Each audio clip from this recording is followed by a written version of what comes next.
प्यारे बच्चों, आज फिर आपके सामने हम एक नई कहानी लेके प्रस्तुत हैं। कहानी का नाम है दो बैलों की कथा। यह कहानी प्रेमचंद द्वारा लिखित है। यह एक शिक्षाप्रद कहानी है। इसमें मुख्य पात्र हीरा और मोती नाम के दो बैल हैं। ये दोनों ही बैल बहुत ही सीधे साधे लोगों का प्रतीक हैं। दोनों ने अपने जीवन में बहुत सारी आपदाओं का सामना किया, पर फिर भी दोनों ने एक दूसरे का साथ नहीं छोड़ा और अंत तक अपनी आज़ादी के लिए संघर्ष करते रहे। इन्होंने अपने जीवन में नैतिक मूल्यों का भी ध्यान रखा है। इस कहानी से हमें शिक्षा मिलती है कि हमें कभी भी हार नहीं माननी चाहिए और निरंतर संघर्ष करना चाहिए। यह कहानी मनुष्य और जानवर के बीच में उत्पन्न परस्पर संबंध का चित्र भी प्रस्तुत करती है। तो आज आइए सुनते हैं कहानी दो बैलों की कथा। झूरी नाम का एक किसान था। उसके पास दो बैल थे, हीरा और मोती। दोनों बैलों में बहुत प्यार था। झूरी उनके चारे पाने का बहुत ध्यान रखता था।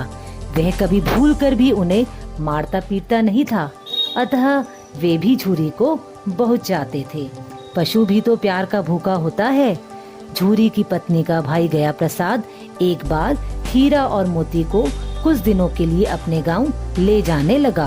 बैलों को बड़ा आश्चर्य हुआ कि वह उन्हें कहाँ और क्यों ले जा रहा है। रास्ते में उसने बैलों को बहुत पीटा और घर पहुंचकर उनके सामने रूखा सूखा भूसा डाल दिया।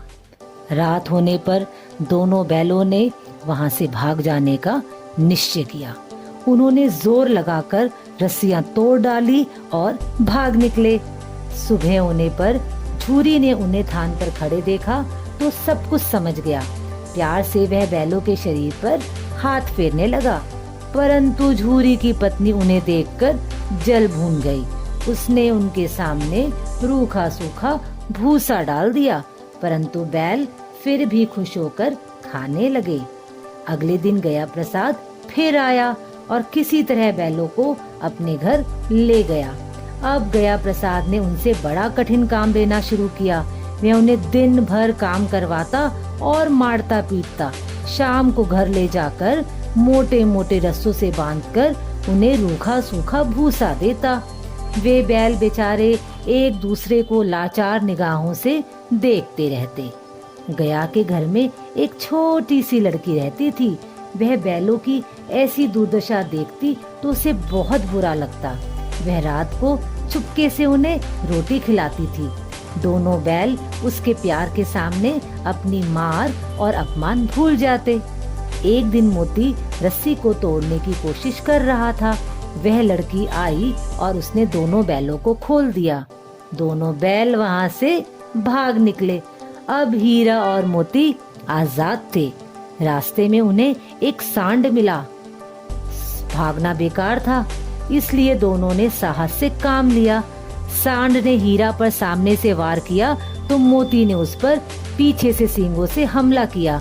अब सांड घबरा गया, क्योंकि यहाँ पर दो थे। मिलकर काम करने में बल है, जानते हैं ना आप। तो दोनों ने मिलकर सांड को वहाँ से भगा दिया। अब दोनों बैल बहुत प्रसन्न थे।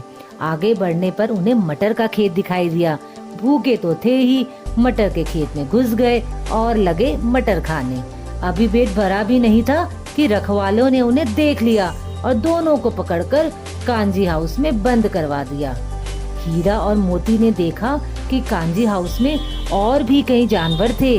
भैंसे, घोड़े, घोड़ियाँ, बकरियाँ आदि, पर सबके सब कमजोर और दुबले पतले। वहाँ ना चारे का प्रबंध था और ना पानी का। अब दोनों बहुत पछताए कि वे कहाँ आ फंसे। रात होने पर मोती ने हीरा से कहा कि अगर दीवार तोड़ दी जाए तो यहाँ से बाहर निकला जा सकता है। उसने सींगों से दीवार गिराने का प्रयास किया। जल्द ही थोड़ी सी दीवार गिर गई तो उसका उत्साह बढ़ा और उसने जोर जोर से चोटें मारनी शुरू कर दी। दीवार में रास्ता बनते ही पहले घोड़ियां भागी, फिर भैंसे और बकरियां। मोती ने गधों को भी सींग मार मार कर वहां से भगा दिया। उसने हीरा से भी भाग चलने को कहा, परंतु हीरा ने मना कर दिया। सुबह कांजी हाउस वालों ने देखा कि पूरी इमारत खाली है। उन्होंने हीरा और मोती को नीलाम कर दिया।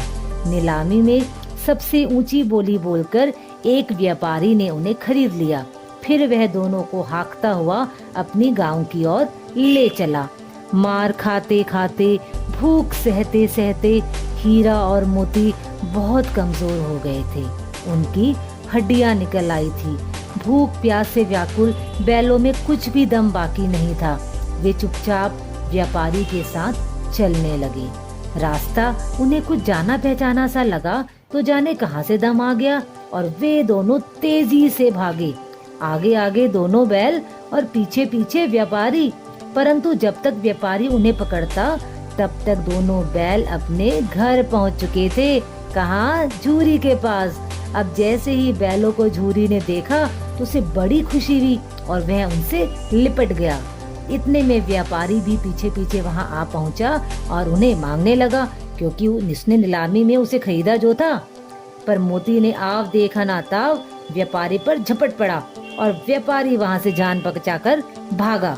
झूरी की पत्नी भी भीतर से दौड़ी दौड़ी आई और उसने दोनों बैलों के माथे चूम लिए। तो बच्चों, क्या देखा आपने कि इस कहानी में भी हीरा मोती ने झूरी के प्रेम को समझा और उसको सदा सम्मान दिया और अंत में वो उसी के पास आए। तो बच्चों, हमें भी अपने जीवन में हमेशा संघर्ष करना है और पशुओं से हमेशा प्रेम करना है। अब हम अगली बार फिर मिलेंगे एक नई कहानी के साथ।